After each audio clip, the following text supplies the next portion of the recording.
So if you're like me and you go fishing a lot, you probably find lots of old lures like these I've got here. The hooks are busted off, they're kind of rusted, or this is just a piece of a spinner.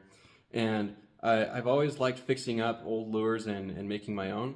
And so today I'm going to show you a really simple method to just make a really effective lure just using old spinner parts. So these are all the pieces that you need to assemble your homemade spinner.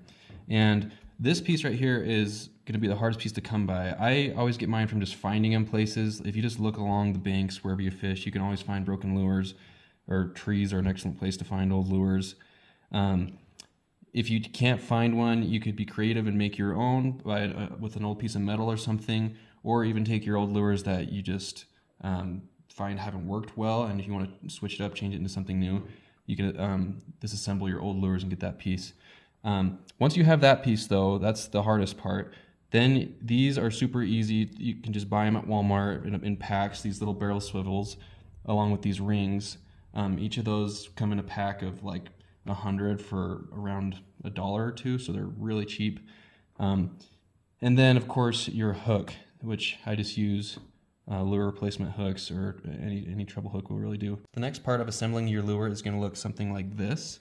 So you're going to take 2 barrel swivels and then put a ring in between the 2 and one on one of the sides. Next, you're going to place this piece right there in the middle ring, and then you'll put your hook on the end ring. I'm just putting that last piece on. There we go. And that is what the final product looks like. I'm going to run over to the pond and catch a fish with my new lure. Alright, it is raining today, and I apologize for the loud road here nearby. We've got our spinner here, and I'll show you.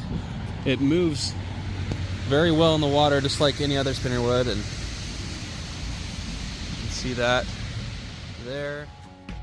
Okay, this is the first fish on the homemade spinner. Ooh, just a tiny little tiger trout. Tiny, tiny tiger trout. Well, it's the smallest tiger trout I've ever caught, but it's catching fish, and that's what's important. So you can see that simple design goes a long way. Go ahead and get this guy back. Get himself back.